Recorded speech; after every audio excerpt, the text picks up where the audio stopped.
Good morning, sweet world, and welcome to the No Dunks podcast presented by FanDuel. It's Wednesday, April 29th, 2026. I'm Jay Skeets here in the Classic Factory, and alongside me, as always, Tass Millis. Podcast listeners, this is for you. Next to him, it's my top shot hot boy, Trey Kirby.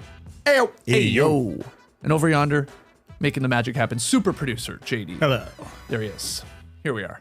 Hello to everybody on YouTube. Hit the like button, subscribe, podcast listeners, 5-star ratings and reviews. We got some news to address a little bit later in the show. We will save the 3-2-1 draft reform for tomorrow's show. So if you are tuning in to hear us talk about lottery balls, come back tomorrow. We'll talk about balls tomorrow. Yeah, we'll dissect that tomorrow. But before we get to the news, we got 3 games to address, as we do here on No Dunks every day of the playoffs. And we'll start with maybe a surprising result. The Celtics, they lose. We've got a game 6 with Philadelphia later this week. Embiid, a monster. Dominant second half, 33 points as the 76ers beat the Celtics 113-97 to keep their season alive, to stave off elimination. It was 2 different Joels in this game. There was first half Joel. It was just Joel. Second half, it was Joel. I was singing, watching him play in the third quarter. A big difference, I think, going into the third quarter, 2 minutes in, Nemish Keita, the best defender for Joel Embiid, has to go to the bench.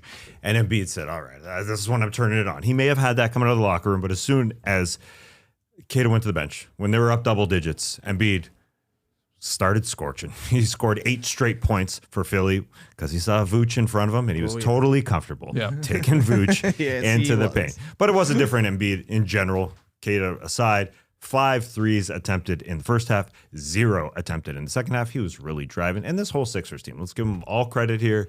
The effort was far higher, I thought, just overall. Taking away Celtics threes, just getting out to them. Celtics had 53 shots from three-point land in game 4, only 39 in this one.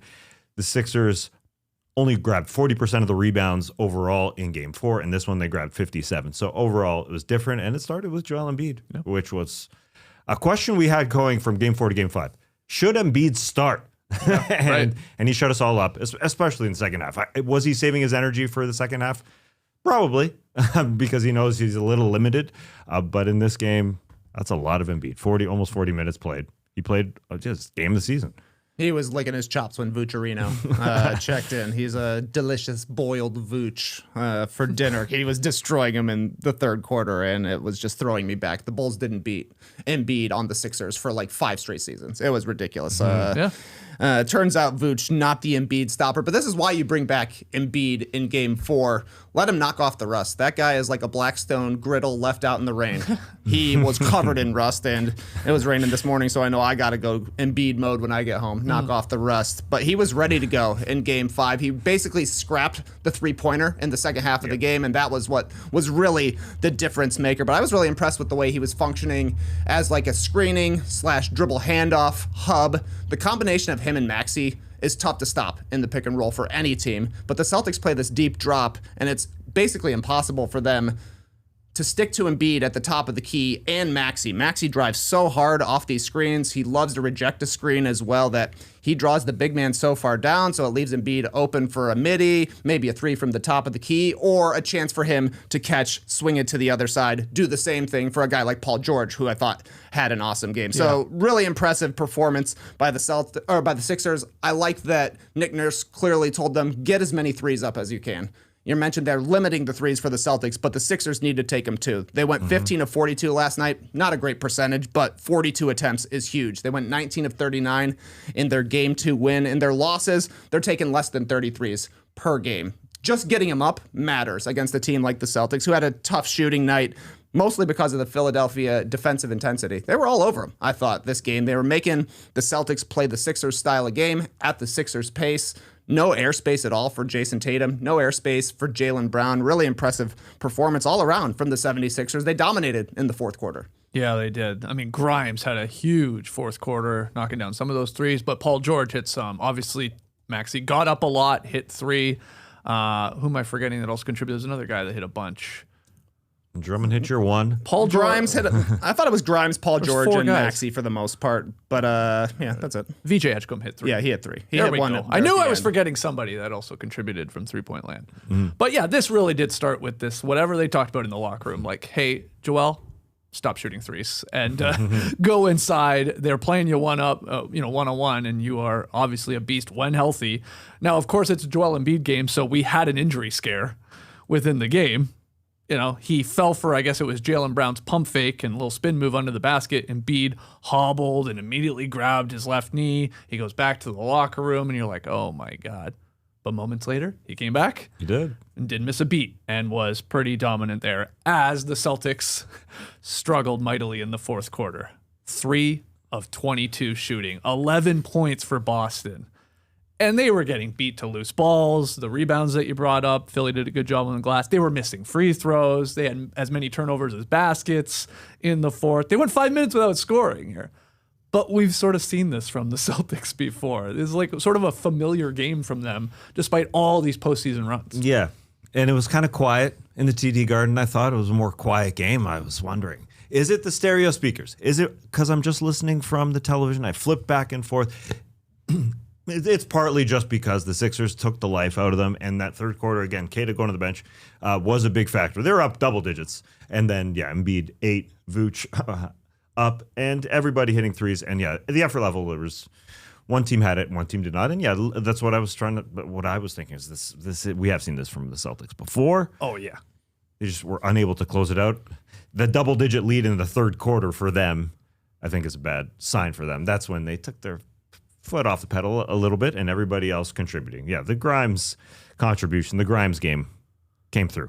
Yeah, because he hit a big 3, and then he was picking up Jalen Brown full court. That was awesome. That was a great little stretch there for Grimes. It was our guy Paul Flannery, who covers the Celtics on his Substack page. He noted how that Game 5 did represent all of the Celtics' worst character traits. They started slowly. They treated it sort of like it was a run-of-the-mill December regular season game instead of like, hey, this is a potential closeout game against a longtime rival. Then they build a lead, which they tend to do, but failed to deliver that knockout blow that you're talking about, Tass, and took their foot off the pedal. Yeah. And then when it got close, unfortunately, they went to that Celtics sort of one-on-one style where it's like, hey, Jalen, hey, Jason, do something, and it sort of gets all bogged down, and that doesn't really, not a lot of success with that style of play when they get into that. Sixers were awesome, but this was like, again, those worst character traits I thought of Boston. Yeah, and to get to those 3-point shots that Trey mentioned that the Sixers desperately need, Embiid needs to play inside the arc. and for everybody else, you mentioned that they played him one-on-one, but they had to double him at times because he's Joel Embiid playing inside the arc, and then everybody else shoots threes and eats. There's some space out there when it's not Embiid from the arc in. But it was a totally different guy. Again, when the Celtics started on that 6-0 run to start the third quarter, Kata goes to the bench.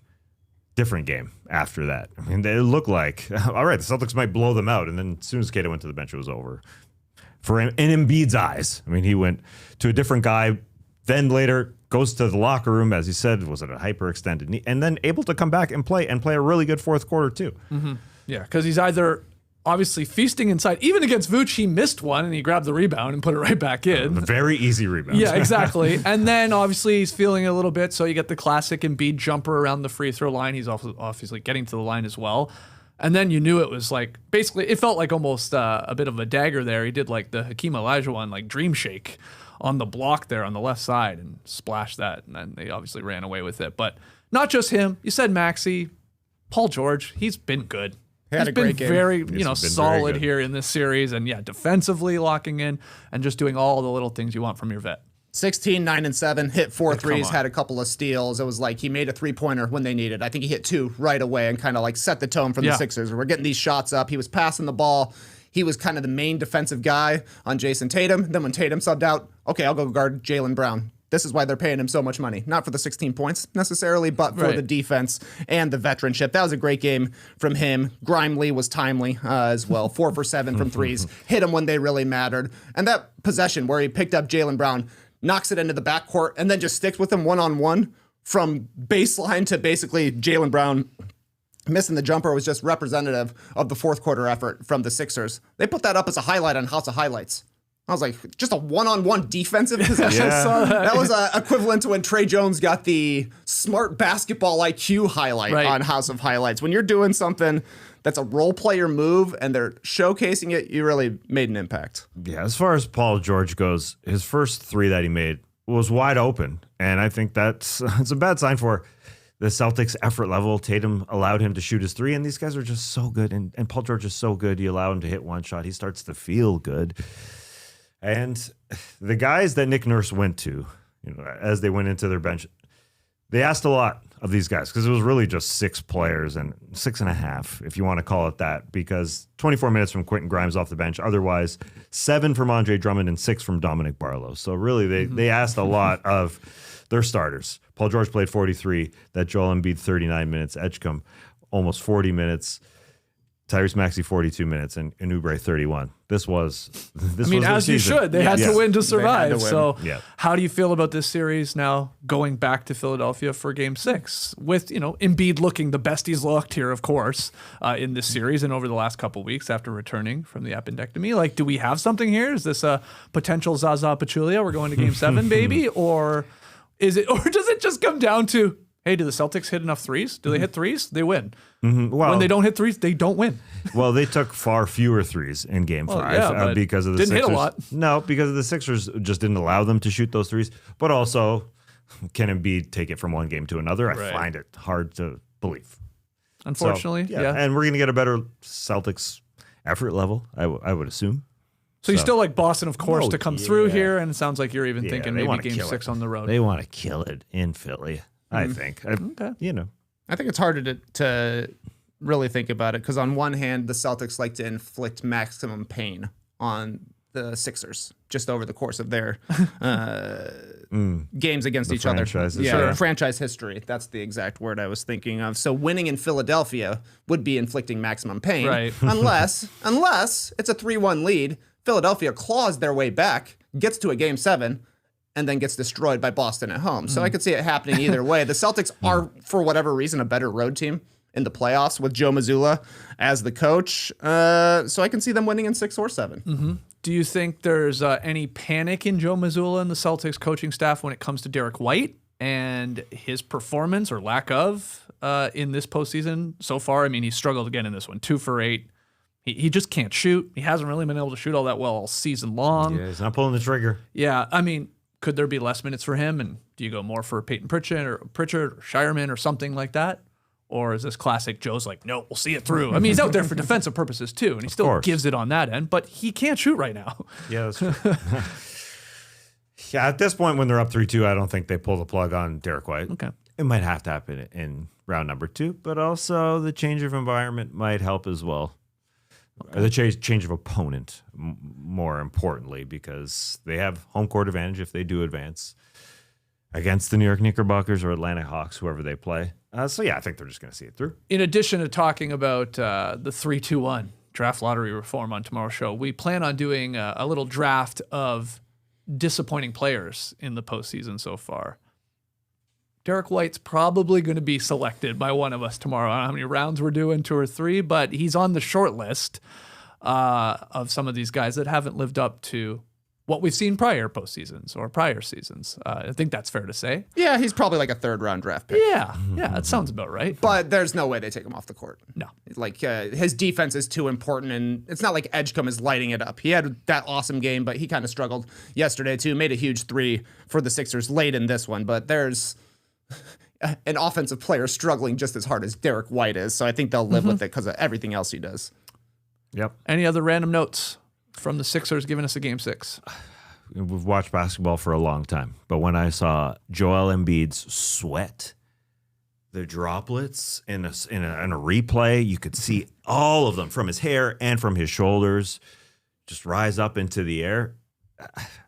I didn't think I'd ever seen that before. And a regular angled camera. I mean, it was a close-up camera, but this wasn't any CGI effect afterward. This was just off his hair, off his shoulders to see every droplet. That was art. I thought. He's one of the sweatiest guys in the very league. wet. Super sweaty. I couldn't tell if Maybe it was, the camera shot, yeah, I couldn't tell if it was more from his hair or his shoulders. I think it was a lot from his hair. I would say all of the above. Yeah. Oh, yeah, he was sweating. He was sweating last night. I liked Lisa Salters interviewing Embiid after the game, and she does the whole interview, and at the end, she's like, "My arm's tired. You're really tall." He is a giant. Yeah. He is a giant, dude. She got an extra vote for that, actually. Come on, Survivor, man. Come on, Survivor. Yeah, I didn't. Survivor. Damn, I Took didn't me a get second. it. It took me a Stephanie? second. Good Hello. stuff. Hey, yeah, Survivor's on tonight. Great stuff. And 3 more playoff games, unfortunately. I think it's a 2-hour episode of Survivor. Great Mr. time to get Beast in. is going to be on Survivor tonight. Yay. All right. Anything else? Anything Oh, else? man, I got tons. All right, I got give me it. tons. Andre Drummond played 7 minutes. Yeah. But they were eventful. They were good. Went 1 for 1 from the field. And of course, it was a corner 3, which he celebrated by pointing at the Celtics bench like you got to do. Then he tripped over the ref. Yep. And then he just continued celebrating. Yeah. I like that. I really like that. Yeah, I was a little surprised because they're still down 5 points. It's not like they're kicking their ass, but they're this like was the they're first down. half. Yeah, they Wasn't were, it? No, it was third quarter. Third quarter. It was Yeah. the third quarter when they were kind of making their run. I thought that was funny. It was funny. What else do I got? Richard Jefferson at one point said Jason Tatum is closer to 6'10" than he is to 6'8". So he's 6'9". Nice. Maybe 6'9.5". Also, we almost maybe. had back-to-back wedgies. Yes. In the yes, fourth people got quarter, excited. about 4 minutes left. Pretty similar plays, like jump shot taken on the other side. A couple of guys go up for a rebound, knock it into the rim. Doesn't stick. Too bad for us. And then my final one, Kyle Lowry got to play. He did. He got in there at the back end. in the playoffs, baby. That's right. 2 minutes for Kyle Lowry. He was a +1. No surprise. Eric's right, Not having at an all, impact yeah. on winning basketball. Plus minus, man. Still, yeah, I got very excited. On the one potential wedgie, I almost thought for a second that the ref was trying to call it a wedgie because I think he called a foul or something like bang bang, but the thing barely stuck there. So I was like, oh my god, they are goosing the numbers here. I was like, that's not even a wedgie, but it was a foul. He was calling a foul, and then it happened on the other end too. But unfortunately, still looking for wedgie 74 on the season and our first of the playoffs. Okay. I thought that first one just slipped out. I didn't think there was a foul call at all. Maybe I could have sworn there was a whistle after one of them because I got excited. Okay. That could it be was a forgetting. wedgie whistle. You know, these games, man, especially with the timing of these games last night. Like we were like, what was this, March Madness? The way these were stacked, these games. These are stacked. The start These are times for them. stacked up, baby. Oh, I loved it. You do? 2 early games. Super early. Well, 7 and then 8. This is my nightmare. I need to do the old Post-it note trick, apparently, and cover that little score in the corner of my television, telling me about the other game that I'm going to be watching. Yeah. But then you get all of them going. You're always being told what the score is in the other games. No messing around. Yeah, the Telling you. score shield, somebody called it. I like that. Yeah, that's a good one. We should Put a little shield. we should make that product. No dunk score Exactly. shield. Yeah, exactly. It's actually a cool name. That's actually a good idea. It's actually a great idea. Yeah. We got almost a year to We could prototype just, them between now and next we year. could brand it. It's Great nice. idea. That's going in the old merch Let me get channel from Jamie Slack. Mottram on the horn. Hey, I know you guys do T-shirts and mugs. How about score shields, Jamie? You got a score shield guy? BreakingT.com. Yeah, exactly. All right, let's move on. Yeah, to, somebody sent a photo. I mean, they made it's a Post-it note, right? It's a Post-it note, but Yeah. they drew a shield on the Post-it note. I love that. It's spoiler shield is what Josh Frankel called it, an even better alliteration. No dunk spoiler shield. Yeah, thanks, Josh. Josh, have your people talk to our people. You get some royalties. We got something here. Yeah. For Yeah, we do. 8 people in existence that are going to want this product. That's all we need. All right, let's talk about the Knicks. They take a 3-2 series lead. That was a pivotal game 5. I forgot to tell everybody those were some pivotal I didn't think about game it being 5s. pivotal. I know. I got home and I'm like, God, it was 2-2. That was a pivotal game 5. And Jalen Brunson scored a pivotal 39 points as the Knicks routed the Hawks 126-97. Sad caca on that. Again, taking the 3-2 series lead. I'll just start us off here by saying Game 5 looked like what I thought this series was going to look like from the start. I had the Knicks in 5. Too big, too physical against this sort of youngish Hawks team, finding their postseason legs, obviously against an experienced Knicks team. But we are still here in a series, and Atlanta has a game here in Game 6, and Atlanta tried to force a Game 7. But that, to me, in these wins, they've looked like the much more dominant team. It's just they lost 2 games by 1 point there to get to this pivotal game 5. But what do you think about last night's Knicks? I mean, the Knicks have dominated this series, but they gave up 2 fourth quarter leads, basically. So they have to win the series twice. And they were caught between a rock and a hard spot because in game 4, Karl Anthony Towns dominated. First career playoff triple-double. When he wasn't playing one-on-one, they were double teaming and he was finding guys. Like, he completely dominated. So the Hawks had to change something up. They said, all right, Dyson Daniels, we're going to try this thing where we have a wing guard Karl Anthony Towns, let Okongwu kind of roam a little bit more on Josh Hart. But that means that Dyson Daniels, therefore, cannot guard Jalen Brunson because there's only one Dyson Daniels until next year when there's Dash Daniels as well. Too much freedom of movement for Brunson. This guy barely got touched the entire night. A lot of times when you see him have a 39-point game, he's hitting ridiculous fadeaways after 18 bumps and 48 dribbles from the mid-range. This was not that at all. He was getting full court dribble drives straight to the hoop. He was shooting wide open three-pointers. They just didn't have enough physical defenders to be able to stick with Brunson as well. So great performance from him. Really smart game, I thought, from Karl Anthony Towns. When he had one-on-ones, he went to the hole. When he was doubled, he passed the ball. He had 6 assists. That's his 2 highest assist games in back-to-back games. Wow. The 10 and the 6 for the playoffs. He's finding OG Anunoby on every back cut. They've clearly scouted the way the Hawks are defending this sort of action when he has the ball at the top of the key. So I think between Brunson playing as well as he did, Cat having a couple of good games, and OG Anunoby is just like the thorn in the side for the Hawks right now. Anytime there's a wobbly moment, it feels like he hits a three-pointer with 2 seconds left on the shot clock. Not to mention the defense he's bringing. CJ hit the big shots in games 2 and 3, but the Knicks have had the 3 best players for this entire series. Yeah, and they slowed down CJ McCollum in this game by not allowing open shots. Simple as that. I thought Cat, even though he doesn't have the triple-double, I thought just as good a game. Overall, the defense to take away a CJ McCollum 3 after recovering. As CJ tried to shake him, Cat was able to recover and block a shot early in the game. So important stuff to keep CJ out of his flow. He also hung with Jonathan Kuminga in the mid-post to block him. I thought just overall, great game. 2 blocks, 16 points, 14 boards, 6 assists, 2 steals, which I don't even count as steals. Those shouldn't even be there. Those weren't real steals. He just caught the ball. Not to ridicule what Cat did. He was really good. I am interested if they continue to go to more Mitch and Cat when needed, as they did just 5 minutes in this game, but that's the most they've done this series. Games 1, 2, and 5 have been a little bit of both those guys together. The other, we haven't seen them together. And then Jalen Brunson, he was good. Whenever he could beat Dyson Daniels, he beat him in a race. He beat him in a foot race. That semi-transition right at Dyson Daniels or fast break, he was able to just go. And they ran I think it was just twice where they ran him getting going from the backcourt and Mitchell Robinson on the court to set a monster pick. And he just went. So Mike Brown coaching, taking advantage of every opportunity those guys had.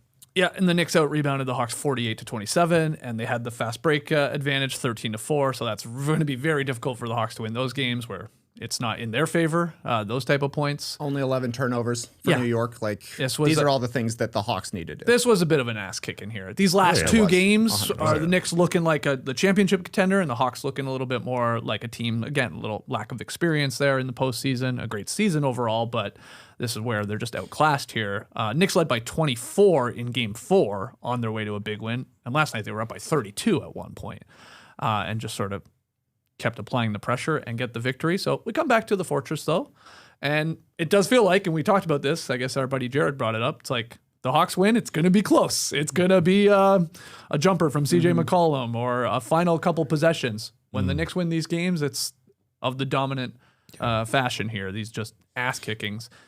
And Brunson was awesome. And OG was doing work on the glass, like you said, early in this game. Like they were up 35-22 in first quarter. It was like Brunson and OG, then Cat got going in the second. And the offense was so easy. It was so easy. And they were talking about it on the broadcast, and it was true. They were up 64-48.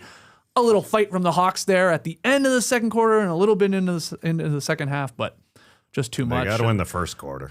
Yeah. They can't get down like that. And they have, in those first 2 games that they won this series, it was the fast breaks that got them going. And they won overall throughout the game. That's what they got to do. Any other notes from this one? We had a shot clock malfunction about 26 seconds in. That was fun. Yeah. Right away. But shout out to Josh Tiven for handing it properly. He literally, you could see him unplug it, and they plugged it back in. Really? And it worked. Wow, really? Yeah, there's a shot of him holding a cord, and he's like doing it. And I don't know if something was spilled or something. There was a bunch of towels all bunched up. So I don't, maybe that like shorted it out or something. I don't know what happened there, but Josh Tiven, man, thinking on his feet. Yeah, let me just do that. He's like, just got right in there. It's like, I don't know, maybe he knows how all these shot clocks work or something like that. He must have fixed his mom's modem like 1,000 times. Totally. Or something like Yeah, that. yeah. We need an electrical engineer. Write in and let us know. Why does that work for everything? Just Unplug it and plug it back resets in. It somehow. works. Yeah, weird. So that worked. What else do we have? We had a bunch of celebrities. This was a great celebrity Oh my row. That God. was one of my questions. Which couple would you most want to sit with? Christine Taylor and Ben Stiller? Tim Chalamet and Kylie Jenner? right.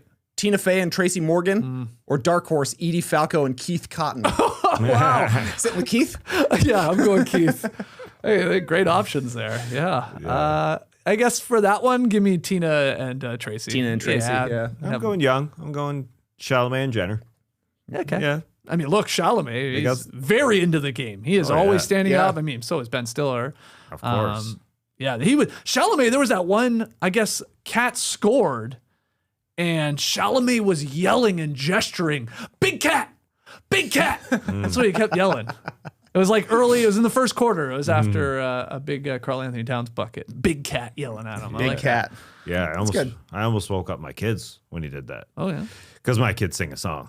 Oh, boy. Big guy, big guy, big guy. You know. What's that? Ice Spice. It's from the Oh. SpongeBob SquarePants movie soundtrack. Okay, That was a okay. great dance. It's got a great TikTok dance, if Okay. we're being honest. Yeah. So Big Cat's the new big guy for me. They could do something like that. Like Ice Spice is a Knicks fan. They should bring her in and have her record a like Karl it. Anthony Towns version of that. JD, so two of these couples are claimed. Do you want to sit next to Christine Taylor and Ben Stiller or Edie Falco and Keith Cotton? Keith is still available. God. My camera's not on me.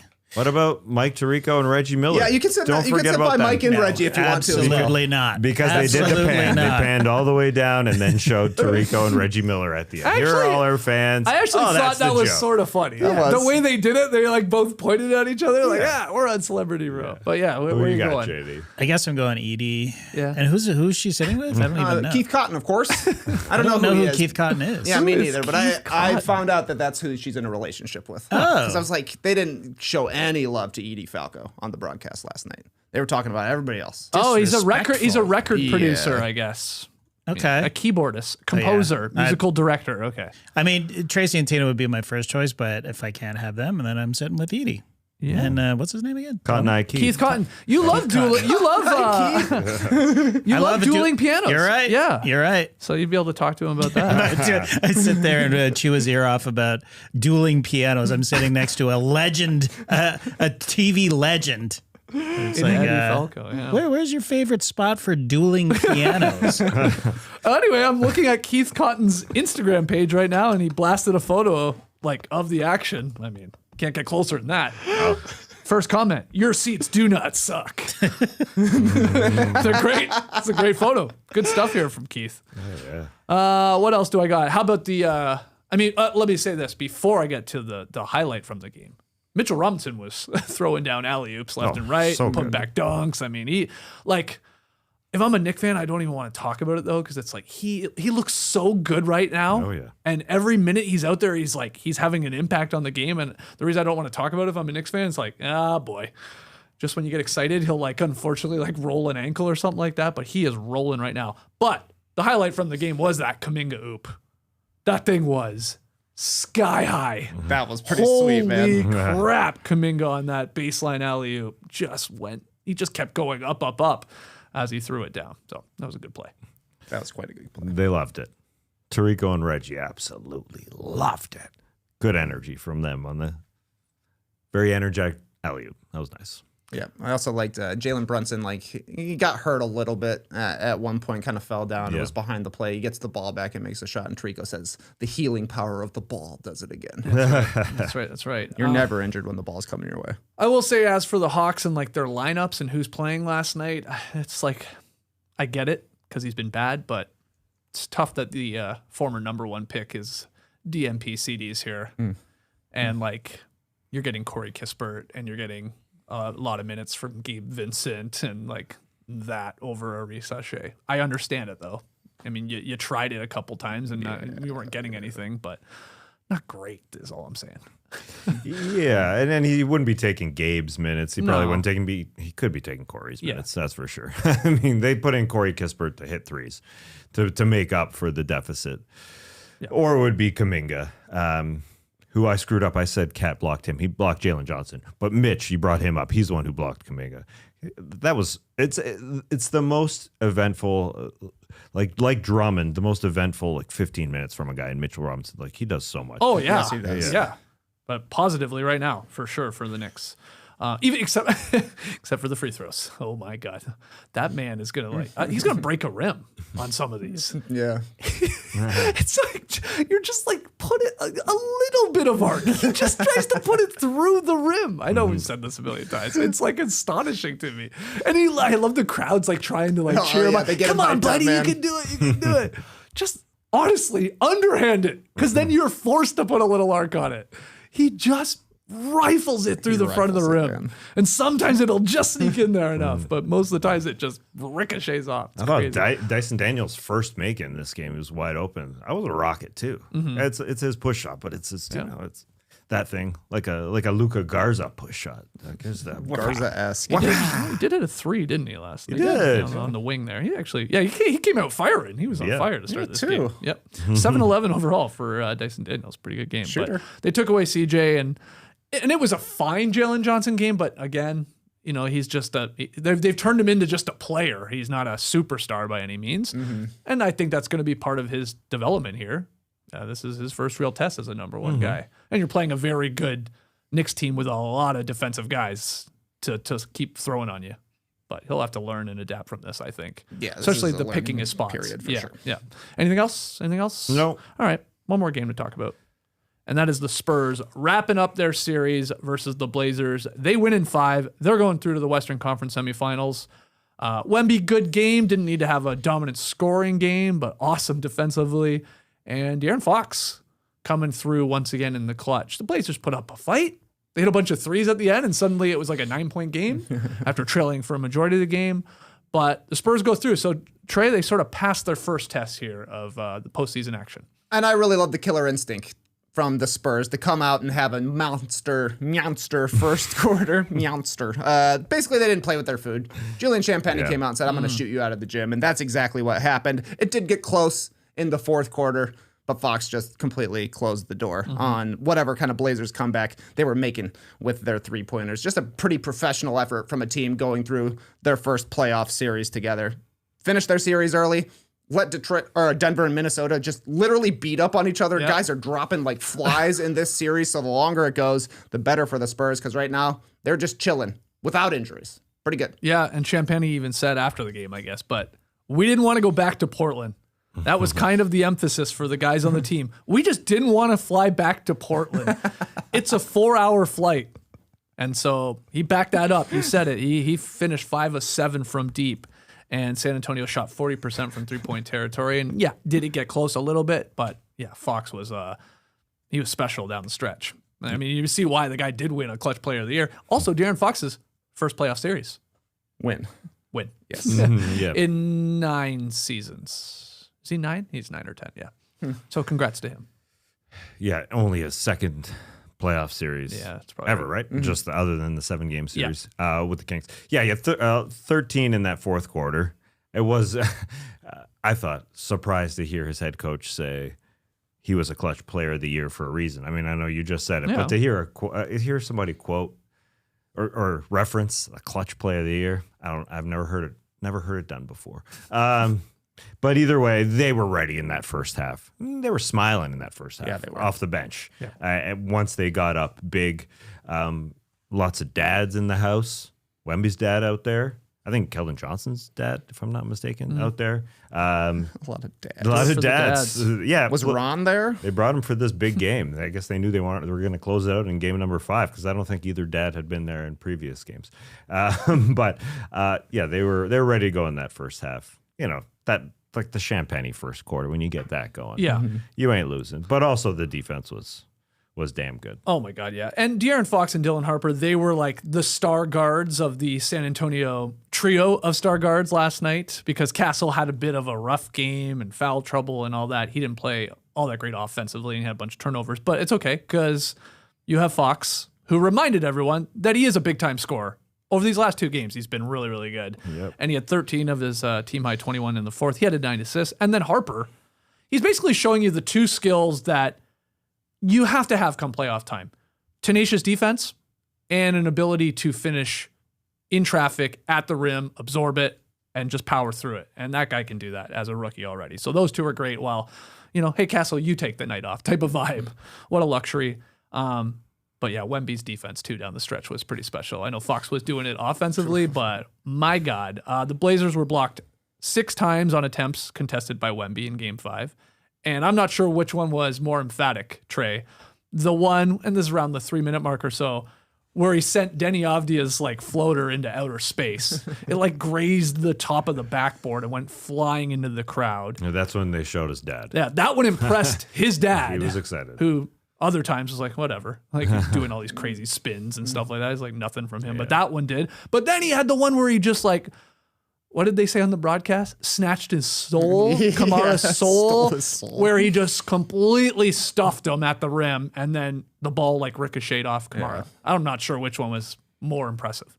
He's a pretty good defensive player, this guy. Maybe he'll someday, after he retires as the greatest player to ever play the game, maybe he will go play professional beach volleyball and become the greatest professional beach volleyball player in his 40s. Wow. He can do it. Like But Wilt. this maybe is the first game that Victor Wembanyama has ever played and he didn't have the most impressive block. Because Devin Vassell got Donovan was good. Clingan on a dunk attempt. Blocked him so nasty at the rim that he gave him the Dikembe Mutombo no finger and then started laughing. Yeah. Even Vic was laughing at that They're one. both smiling. Was Daddy Vic laughing? Second quarter. I don't know. No, they didn't show him. Or Daddy Dev? Felix. His name is Felix, I believe. Right? Oh. Wembanyama. Cool. Oh, yeah. I think That's a so. good name. Yeah, I know. Allison Felix going to try and make a comeback. At 40 years old, Allison Felix. You Oh, I love saw that. track Yeah, I and did see field. that. It's incredible. Yeah. Yeah. 40. For the next Olympics, right? For Yeah. 28 here in LA. Throughout the series, Portland made 19% of the shots Wemby contested. He had 16 total blocks. So they're shooting, they're hitting In under 4 games? 1 out of every 5 shots that he is 4.25 games, basically guarding you. He became the 3rd player since blocks became an official statistic to average 20 points and 4 blocks over his first 4 career playoff games. Joining, this is just a fun list, Brooke Lopez in 2013 and Alonzo Mourning way back in 93 for the Hornets.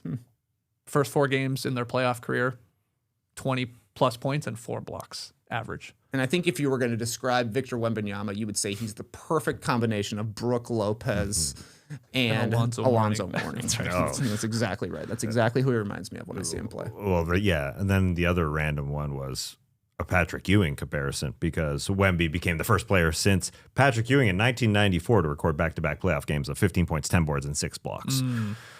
Yeah. Well, he had 13 Forced. blocks over the last 2 games. He had 6 last night and 7 in the game before. That's true. And then, I mean, incredibly, I think David Robinson and Tim Duncan have done that in the postseason before, but Wemby adds his name to that list now. What do you think of Doris Burke's bars, I guess? Poem? Pop is like, this is ho-hum. Have you not seen my son? He's number 1. After a Wemby move. That is what Doris Burke said. Son. Yes. I mean, she accidentally or purposely was rhyming there. Okay. Yeah. It's just a little random. Pretty weird. Pop is like, this is ho-hum. Have you not seen my son? He's number 1. Oh, I just realized she's not talking about Popovich. No. She's talking about Felix. Okay, yeah. Yeah, Father Victor. Makes a little bit more His sense. son is literally number 1. I was thinking Popovich that whole time. Yeah. Didn't That was rap Pop. didn't she do like a wee wee at some point last year with Victor Wembanyama? Yes. He just makes her feel silly, is what it sounds like to me. Do you think they rigged? You know, you bring up Patrick Ewing going to the Knicks, widely assumed to be the first draft lottery that was ever rigged. Right. Do you think they rigged it for the Spurs to get Wemby? The guy was groomed to be a Spur by Tony Parker from a young age. Yeah, right. Sure. It's the perfect place for him to end up. Come on. That's why we got to televise the behind-the-scenes lottery balls at the draft lottery. Got to do it. Well, Gotta see every you can ball. watch them You the could- next day on NBA.com. Yeah, I heard. Yeah, after you they can still record fix that it. fake one they put it Oh, up. yeah, so it's they like, throw right. everybody like the moon off. landing. Right, Yeah, I right, got you. right, I right. got you, Kubrick. You got him. Okay, if Stanley Kubrick did the moon landing, which director do you think is directing the draft lottery odds? Wow. Christopher Nolan. Yeah, it could be. He's all about the twists. Yeah, that's right. What's next for the Blazers? What's next for the Portland Trailblazers here as their season comes to an end? Oh, I'm going to find next season pretty interesting with Damian Lillard coming back with all the guards that they have under contract. Scoot, Drew, Shaden Sharp. You can throw in Denny in there as a ball handler. So that's interesting. I think Donovan Clingan just has to get better at shooting threes. He did hit his most threes of the series in this particular game, dropping 2, but that's the primary focus, I think. Because, They need more shooting in general. Yes. They need to get some three-point shooting. I think they were tied for 27th in the league, and even just overall field goal percentage, 29th. They're one of the worst teams sort of here comes Dame. in there. Well, yeah. They're getting the defending 3-point champion That'll back help. this season. That How should weird help. is that? That is weird. But they do have most of their core. I think Matisse Thybulle and Robert Williams III, Time Lord, are free agents. Yeah. And we got to figure out the coach of it all. Is Tiago Splitter going to take the cheap contract there from Tom Dundon, their Gonna new volunteer? owner, or is somebody else sliding into that role? But yeah, what are your thoughts on the Blazers moving forward here? I think they're very similar to the Phoenix Suns in that they're a good defensive team. They give a lot of great effort. They will probably overachieve in a lot of seasons. They've got a borderline all-star, not borderline, but like just one all-star in a similar way that the Suns have Booker. The Blazers have Denny Avdia. So unfortunately, I think they're kind of stuck, just like the Suns are too. Okay. Like I don't, who's going to be popping on that team to make them a lot better? You're going to need internal growth from Clingan. Yeah. I thought he had a pretty bad series here. I thought this was going to be an interesting matchup to see him and Wemby. They obviously didn't even guard each other all that much, but Clingan did basically nothing this series. Yeah. Yep. And looked out of shape, but of course, slow, and just not ready. It's his first time through. Yeah. He had a better second season than he had a first season, but he has to get better, and he needs to be more of an offensive threat at the very least. At least he was stepping out and shooting some threes, but he impressed me this year, but I don't see a high ceiling for this version of the Blazers. I hear that because I was going to add to that. I mean, you need Sharp to have a healthy season and obviously trying more internal growth there. Scoot, look, he started hot in this series and then he went ice cold, and there wasn't a whole lot of Scoot as the series went on. And again, health comes into play with him and just putting together a great season. I'm with you on the comparisons to the Suns. These were great years. I think shocked a lot of people. And now where do you go from here? And teams won't be a surprise and all that. But shooting. And they still have Drew Holiday was a contributor. But Jeremy Grant, I mean, this guy, has he got 2 years left? Yep. Yeah, And, one plus a player doesn't option. give you anything. He's taking that one. Yeah. Yeah, he's taking that. You think he's picking that one up, eh? Yeah. But Where's Hansen Yang when you need him? It's either got to come internally or they don't really have an option because they're sort of locked into most of their salary. Bounce back season from Dame would be great though. If he's actually good, that would be huge. Yeah. They don't have a draft pick either. No. goes to the Bulls. Bulls, yeah. But they got a lot of extras coming up 28, 29, 30 from the Lillard back to Portland trade. So they got Bucks swaps in 28, 29, and 30. And then they got the Magic pick in 2028. So they got some draft picks they could trade if they want to bring in a second star. Yeah. And we'll see who's coaching this team. All right, we're going to take a break. It's got to be Tiago just because of what he did. Yeah, and he's not going to be, I don't think he's going to be super expensive. I think the way that they had developed in the locker room to play under this guy, the question is what contract does Tom Dundon give him? I think he will give him some. I wonder if it'll be sort of a bonus focus. Like, okay, you can get some money if you're good. If you get this team to 50 wins, bonus. It is unfortunate, that whole thing, but I think it is Tiago coming back. But you're going to have to be checked out of your hotel room at 10 a.m. every morning, okay? Okay. So Meet me at the we coffee can't- spot. Yeah, we can't pick up those expenses. Yeah, and the coffee, you can pay for your own coffee too. That's not on the company. All right, we're going to take a break. When we come back, a little NBA news. There are a lot of different parlays out there. Pirate Code says the parlay means an adversary must take a prisoner to the captain without harming them. I think that's spelled slightly differently. Yeah. Cam Stewart, of course, says that beef and chicken on the same plate, that's a parlay. I had that last night. I had a meat parlay last night. You had a meat parlay? Yeah, I went to Jeans. What with were the my odds? fam. The odds were I'm bunged up.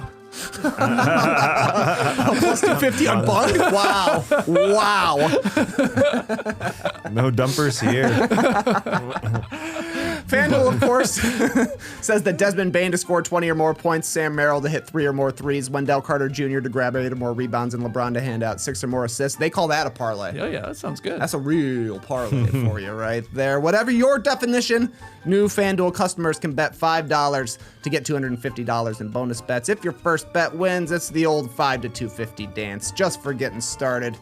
From player props on your favorite stars to all the tools you need to back them up, FanDuel makes it easy to get closer to the action. It's everything you need all in one app, so don't miss your shot. Don't get bunged up.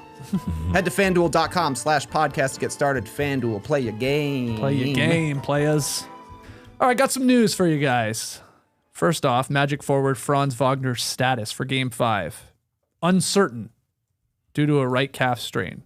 Unless there's breaking news that I don't know about. But his return will depend on how that injury is responding to treatment here. Wagner underwent an MRI on Tuesday, and again, last I checked, officially listed as questionable for Game 5 tonight as the Magic try and close out this series and do what not a lot of people I saw were picking Magic in 5 against the number 1 seeded Detroit Pistons. But this is big here, Tass. I mean, we think Detroit's going to put up a fight tonight, for sure. Yes. But you can make a case Franz Wagner has been one of the most impactful players for the Magic in this series overall. Absolutely. He's a very, very good player. He did sit there on the bench, if I'm not mistaken, with that calf injury and didn't go back to the locker room. Is that a good sign? He was biking, baby. He was biking. Yep. And so, maybe they're just being cautious, but at the same time, they do have replacements if he doesn't play.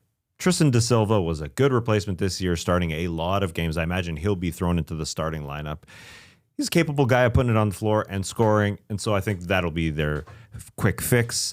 And the other quick fix is Paolo Banchero and Jalen Suggs just can't have bad games again. So maybe there's a bounce back. They both shot poorly in Game 4 there, so maybe there's a bounce back. That's what I would say. For one game, I do think that'll be fine. It's only one day off in between, so maybe that bodes poorly for Franz Wagner coming back. And you're up 3-1 too, as you're looking at sort of Right. a series. You're zooming out and going, well, maybe we do let him rest here a little bit more. Our odds of maybe even beating Detroit with him or without him, get him back for a Game 6 if we get there. Is sort of what I think they're going to approach it, but who knows? This guy does. He has admitted though he returned early to play in Berlin when he wanted to play in front of his home country when they had the couple of games over there. And he said, that was a bit of a setback with my high ankle sprain. So they're trying to he's sitting on the bench. I imagine he wants to play, but as an organization, maybe you want to slow play it. Obviously, we need you healthy to move forward, but we'll see. Yeah, I think caution is smart. So I'm kind of with you, Skeets. Game 5, it feels like it'll be tough to win in Detroit regardless. Get him a couple of extra days rest because it feels like even if he comes back, it could be the same thing that happened in Game 4 where he plays for a while and then suddenly he's over there biking rather than being on the court. So, I think Da Silva will probably be the starter for him. He was part of their third most used starting lineup. Basically, he replaced Anthony Black, who originally took Franz's spot, but I don't know. Anthony Black's really struggling. 26% from the field so far, 25 from 3. He's going to have to play more. I have to think if Da Silva goes into the starting lineup, but that guy just broke my backboard, so I don't know if I want him. He missed a couple badly, but then he got it going in that game. Yeah, but Paolo coming off a poor shooting game, 4 of 18. He's shot 37% from the floor in this series and 26% from 3. Jeez. They can just hope more They're up from him. 3-1 with those numbers. And insane. Jalen Suggs was also bad until he got that one open 3 in the fourth quarter. He's shooting 32% from the floor in this series and 25% from 3. So they've got guys that can only look up. If you're positive, Pete, you can't get much worse than that. And so even if those guys just have slightly better shooting nights, they could overcome a Pistons team that is also just looking for somebody to help out Cade Cunningham efficiently. And at home, does it happen? It's supposed to. Yeah. It didn't in the first 2 games. I will say Franz played a part in some of those Cade Cunningham turnovers as well. Definitely. Being very He was active. awesome. I mean, he had 24 turnovers in the last 3 games. Not all of those are Franz Wagner, of course, but some of them are. And he was starting to find his offensive groove here in a series where that is hard to come by. He hit those big shots at the end of Game 3. 2 huge shots, the 1-3 and then the other jumper. And then, yeah, did have 19 points. You brought it up to us in game 4. 19 points in limited minutes. Yep. Like he was the one guy that sort of had it going a little bit. So we'll see if he plays in game 5 tonight.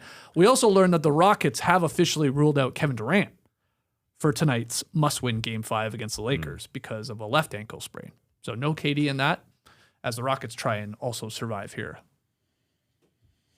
Just so you have that news. Is Reeves back?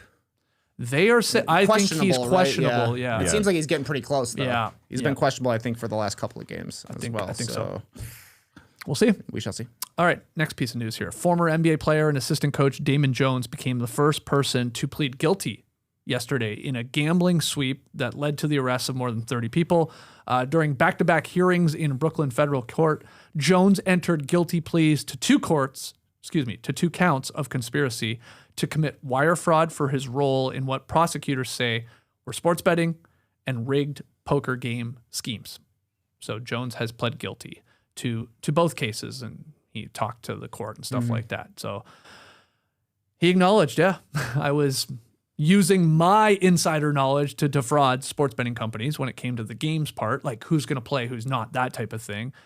And then he was also getting paid to be like, what did they call it? The Face card. Face card. That's right. In the poker part, and he was getting whatever. What did it say? It was like getting $2,500 to do it. Yeah. And in knowing that these games were rigged with all of their technology and stuff like that. Yeah. And that the bettors who bet a lot of money would come on over because, the guy from the NBA was here. He played 10 seasons. I'm going to come play with him. The interesting part here is if this case is the beginning of a domino effect for others. Yeah. The big names, Chauncey Billups, who definitely named in the poker side, clearly in the poker side, and seems to be also named in the sports gambling side, and then Terry Rozier, just in the sports gambling side. But 2 different cases where apparently the sentencing suggestion from the government for Damon Jones is 21 to 27 months just for the sports betting scheme, and then 63 to 78 months for the poker scam. That's coming in January. So that's where the interesting parts begin, I think. Because the Damon Jones part, yes, very unfortunate, but the names are the interesting part from this perspective. And it can't be good for Albanian Bruce. No. If Damon Jones is given the double bang, I did both of the things you said I'm doing in both of these cases. He seemed like the most guilty. They have text messages from the betting scandal saying, bet enough so D. Jones can eat now. And in the poker scandal, they said, when in doubt, fold your hand. He said, y'all know I know what I'm doing. Yeah, I've done Guys this. literally taking notes on a criminal conspiracy. Yeah. So couple of years in prison probably. Oh, yeah. And now they're going after Bruce. Yeah, and he's pleading guilty here to reduce his sentencing. Yes, I think exactly. it said in that report it gets, I don't know, whatever it was, 15 months off or 15 months. something. So he's saving a year and a bit here by saying, okay, I did it. Let's just get this over with. So, yeah, it is crazy. This is a guy that played in the NBA, Damon Jones. Played for a decade, right? Like, he made $20 million. Now, you can go through $20 million. I get that. Maybe he did. But then you see that he's getting $25. He's getting $2,500 to do this. You're like, whoa, what happened to the $20 million, man? Probably on gambling. Probably. Man, that's just sort of how this happened. You get into this world and then you lose all your money. You're like, oh, damn, I'm screwed now. Well, let me start getting involved in the nefarious activities to try and get my way out of it. Dark, dark place. But, yeah. He pleads guilty, and we'll see like you said, the next dominoes to fall here. Yeah, because in the Billups case or the Rozier case, do they come up and say, let's make a plea? Because instead of waiting a longer period of time where they could get hit with a bigger sentence, in their eyes, they could say, okay, this is what I got to do to get it as short as possible. Right. So this is, But that also comes down to like what evidence they do have, like Trey said. It sounds like Damon Jones, like he was cooked with these texts and stuff like that. Right. Maybe the others don't have as, well, from discriminating. When we read, this was at the beginning of the season. Discriminating. What am I doing? Is that the right word? Yeah. Incriminating? Incriminating. That's what Incriminating. Right. It's also discriminating at this. Well, but at the beginning of this season, what we read in those incriminating text from Terry Rozier, it was clear that he was a part of it as far as the sports gambling side goes. I don't think he was named at all, and if he was named at all in the poker side of things, it was redacted. His name was not, according to reports, left in there. But he was definitely a part of those in his old Charlotte days, as far as the sports gambling goes. And Chauncey Billups, bigger face card in the poker side, but also seems like he was named on the sports gambling side too. Again, his name wasn't named in there, but there was a Portland Trail Blazers connection, They so it sure basically felt that all way. named him. Yeah. So two different, Yes. as far as that's the biggest name, and Billups involved in both. But does he come to a plea deal, or does he wait this out? And Rozier, does he come to a deal here? Yeah. Final piece of news: Celtics president of basketball operations Brad Stevens has been named the NBA Basketball Executive of the Year. His second time winning the trophy. He is the 12th executive to win the award multiple times since it was first presented in 1972-73. Don't worry, I'm not doing trivia on that one for you guys. Multiple execs of the year. That'd be tough. That'd be tough. But he received, We could do Stevens it. did, 11 first place votes from a panel of 30 basketball executives, one from each of the NBA's teams. This is not decided by this panel of media, right? This is the actual executives themselves, or at least the front offices. And Stevens appeared on 17 of the 30 ballots and 11 first place votes, so he gets it done. Think he's deserving? He's deserving, but he shouldn't have won this year. Okay. I'm thumbs down on this. He won Executive of the Year in 2024. The Celtics won the title after bringing in Drew Holiday and Kristaps Porzingis. Perfect. Yeah. That's how you should win Executive of the Year. 2026 moves, mostly cost-cutting. Undeniably impressive what the Celtics did this year. To lose Jason Tatum, to ship out 3 more of their top 7 in cash-saving moves for the most part, and maintain their status. Definitely there have been small hits for the Celtics like Garza, Queta, Baylor Baggins. All guys that were there, except for Garza. They developed for sure. No doubt about it, but it feels to me like he's getting credit for getting the team under the second apron, and that feels weird to me. Yes, absolutely. He's won this for trading away parts. I think that's clear. It's not for trading Kristaps for George Niang. I highly doubt it's that. Or trading away Drew Holiday for Anthony Simons, who ended up being Nikola Vucevic. I don't think it's that either. Right. This is for money cost cutting. Going all the way back to the summer. Those deals that I said there, Porzingis and Drew, happened in July. Or June and July. Anyways, it's way before the season started. So it ain't about 25, 26 here.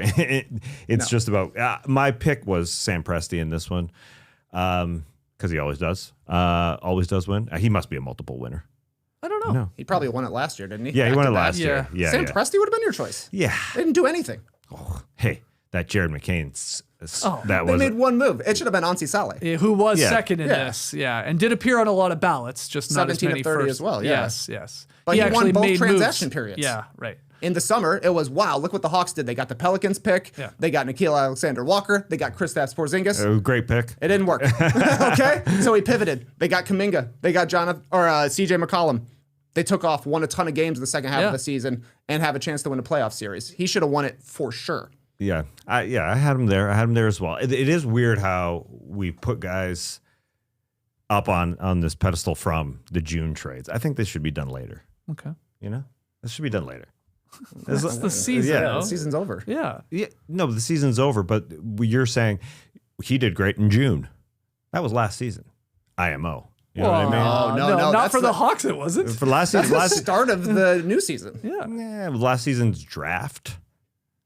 That was last season. No, it wasn't. Those players never played in the NBA. Yeah. I don't think so. I think it's for this season that we're talking about here. No, it's When not. your season is done, it's that last game of the regular season. The Hawks weren't playing in June, last I checked. So you're awarding for Anse Saleh in last June. That's not this season again. But We're talking timeline. I'm incorporating it I'm as saying this season. July. Yeah. I'm saying after July 1st when all of these moves happened.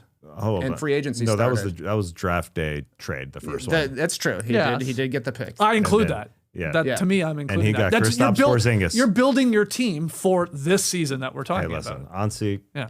a wonderful Canadian, definitely deserve it. Very deserving. Yeah. Well, you do wonder if this type of voting, now again, I know this is done by the front offices, the executives, and the coach of the year will be done by the media panel, but like, is this tipping its hand though a little bit? Like, is Missoula going to win coach of the year? Because you guys just went through all the reasons, like, really? This feels like more like Missoula getting the Celtics to the success they got to this year in this gap year without Tatum and all that, and maybe less what Brad Stevens did when he just he did a good job of cleaning up the books. He did a great and job. And the team remained good. So maybe did. it goes hand in hand. That's all I'm saying. Is Mazzulla going to win the award and then throw it in the trash? I think it's quite reasonable he actually throws it in the trash. I think he's definitely going to win it. Okay. But will he throw it in the trash? 50-50. 50-50, I think it's bunged up. Okay. This was the 7th award to be announced by the NBA since the end of the regular season. So we have MVP and Coach of the Year, the big ones left, but there's some smaller ones. I think we get Teammate of the Year tonight, maybe. Yes. The Twyman Stokes, I think. Who's the favorite? I have no idea. Do we even get a short list for that? I'm not sure. I don't. I just think feel like so. it's always either Drew Holiday or Mike Conley. and I'm totally 100%. fine with that, but I'm not sure. And then we get the Hustle Award winner too later this week. Is it that one's pure stats? I think There's it's no pure voting. stats. I think, right? No, I don't think so. Who's deflecting the most? So who is it this year? Who's I don't deflection know. king? I think we sat here 12 months ago and thought, it's all stats, and then it converted to non. Oh, really? Stats. Maybe I'm wrong. Tell me who won it last year. And Probably Marcus. It wasn't not Dyson, Marcus Smart. Dyson It wasn't. Daniels? It wasn't Dyson Dyson Daniels must have. No, he was leading in deflections, but he did not win. Draymond Green. Oh. See, The award is That ain't decided using a stats. metric known You're as right. hustle stats, which tracks defensive and offensive efforts such as diving for loose balls, taking charges, deflections, setting screens, and contesting shots. Okay. Cool. that sounds statistic based, but I don't know. Yeah. All right. Well, we'll find out later this week, guys. We'll do 10 minutes on it. Don't worry. A little bit of the night, sponsored by Ben Grubb in London. It's Ben's birthday today. Happy birthday, Happy Ben. birthday, Ben. Yeah. Get Ben. some good grub, man. Yeah, that's right. Ben would like to thank his guy Damien for turning him, Ben, onto our podcast. The first one Ben heard was when we ranked all the NBA Finals series since 2000. That was a fun one. And he also says to Damien, he's the greatest GM North London has to offer. I guess Damien is holding down the fort for the Muswell Hill Ballers. Shout out to the best bunch of guys and girls this decrepit, now 43-year-old could ask for to hoop with every Monday night. Those are Ben's words, not mine. This is a pretty nice woe Though boy. I'm also decrepit, but I'm a little older. It's Ben's birthday, but he's giving a shout out to Damien. I know. I had to clarify with Tass. I was like, whose birthday is it? Who's getting this woe boy? Who's sponsoring who? I mean, it doesn't really matter, but Yeah. yeah, it's great. Happy birthday, Ben.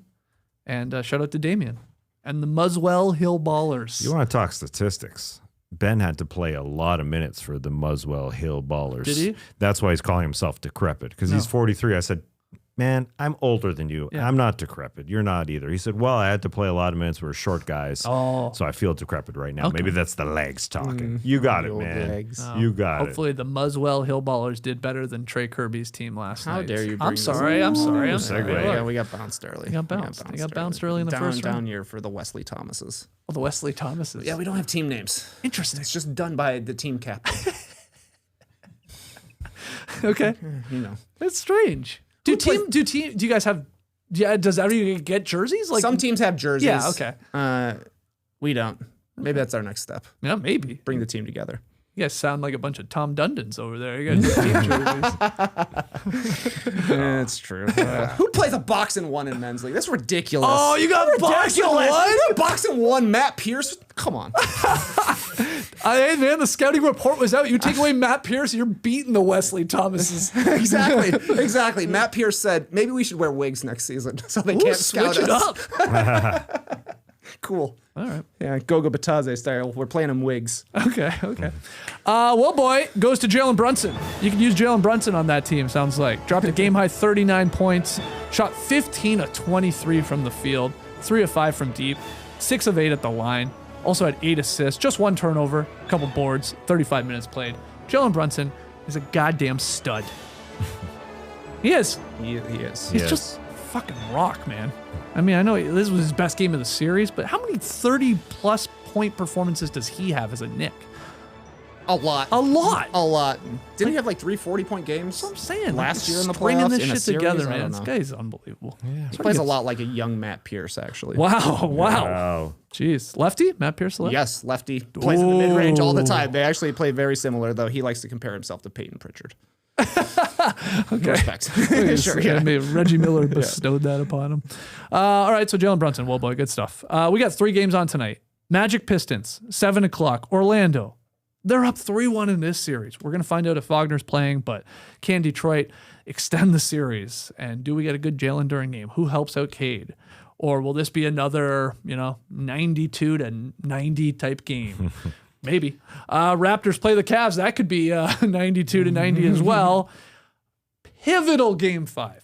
Pivotal. How do you like the start times being a mere half hour apart? Don't like it. Yeah, don't pretty love it. Don't love Too it. tight. But that's huge for us Raptors fans. And we'll see if the Cavs can play better back in Cleveland, which they looked much better in games 1 and 2. But the Raps dragged them down into the mud in Toronto. So we'll see what happens. And then Rockets Lakers. Lakers try and close out that one tonight. Game 5. No KD. I guess Austin Reeves is questionable. I don't think he'll play again. They were doing that last game, I feel like, too. He's questionable. But we'll see. So how many of these series ends tonight? Will any of them end? Or do you guys like the Rockets and the Pistons to extend their series? I like the Pistons to extend their series. Okay. Yeah. Everybody's going to I Detroit. agree. The question is maybe the other the Lakers, yeah. I would side with the Los Angeles Lakers tonight. Okay. Home game. Okay. Yeah. I was wrong before the series started, and I feel like the Rockets could extend it here. So don't listen to me. Go Lakers. Okay. We will see. We'll talk about them on tomorrow's podcast. We plan on talking about this new anti-tanking draft reform termed the 3-2-1 lottery. I got to say, what happened to the Sam Amick report the other day? The front runner was the 18-team idea. And then like one day, hours later, it felt like, after the Zoom meeting, I guess, it's more this one, which is a little more convoluted and we need to go through it. That's why we're saving it for tomorrow. We'll get there. And then we plan on doing the most disappointing players in the playoffs so far draft. Let us know who should be drafted. Who's disappointed the most? Look, Derek White, we talked about. He'll probably be there. Jalen Duren, of course. Mobley. Evan Mobley. Interesting. Okay, yeah. Who else? Let us know in the comments, and we'll do a couple rounds of drafting disappointing players so far. Got a trivia for you, Skeets. Yeah, Jalen Brunson, 46 career playoff games for the New York Knicks. How many has he gone 30 or more in? I think it's around 9 or 10, so I'll go 9. Okay. You go 14. over. Oh, wow, that's a lot. Add him up. He has 23 30-point games in 46 Wow. for the New York Knicks. And he had that one delicious 47-point game. Or what? A 41-point game with the Dallas Jesus, Mavericks as man, well when guys. Luka was out. He can score. Yeah. He can score. I mean, he had some good games even for the Mavs. Where is he on the all-time points per game scoring list? Sorry, I counted this wrong. He's Oh. got 21 30-point games 30 for the plus Knicks. point game in the playoffs. Yeah, some additional Dallases. So So Florida- 3 for Dallas. So okay. So what's his career playoff per game? He's averaging 25 a game in the playoffs. 29 and a half for the Knicks. Because, he was Yeah. a bench guy Yeah, I for a know. lot of the Mavericks ones. Okay. I mean, he's still on the list He's of gotta all be high time up, because yeah, I for think sure. like a couple of those guys, like I was talking about Booker and them, are around the 26 mark or something like that. So, wow, impressive stuff from Jalen Brunson. His dad's always there. His dad's always there. He always pops up it feels like once a game, Rick Brunson pops up and you see him beside Mike Brown yelling something, Chatting. Yeah. Oh, yeah. I think it was game 1 of did the it last series night, I when he know was that. really mad. Loose ball came by him during yeah. a timeout. He just hammered it. He just banged it. Nobody gave it. I like when Jalen and Rick start fighting with each other too over that's something funny. something they're seeing or how he's approaching. I love that. It's a hard coached his entire life. Okay, we'll see you tomorrow. Until then, Clipper Bros. You heard it here first. Have a great time. Turn up. Love you guys. Awesome. Thanks for joining us. And remember, the NBA player who loves Hamilton, the theater, the most, it's Scotty Barnes. He loves it. He Yeah, you're really, right. really does love it. You guys just got me thinking, why can't they create some sort of scene with Jalen Brunson in it? It's Broadway. It's right there. Get Brunson involved. Get both Brunsons involved. Sounds crazy. Scotty Barnes and Jamal Shed were in The Nutcracker, if I remember correctly. When? The holiday season. They were in it? Yeah, they had a cameo. Dancing? They had a cameo. They were dressed as jesters or something like that. Yeah, you don't remember that? No, it I was don't. definitely over the holiday break. Cool. I saw it. Yeah. Yeah. So he loves the theater. Sounds like. Gosh, He does love loves the it. theater. Scotty Barnes, he's got Dwight Howard characteristics. Yeah, like a bit of a goofball. Yeah. Yeah, only a goofball. Precisely. I could actually see Scotty Barnes being one of those little guys that runs out from Mother Ginger's skirt. Well, let's hope he just. What, you're not familiar with the second act of the Nutcracker? Yeah. It's been a while. It's been so long. Scotty. Brace the day, people.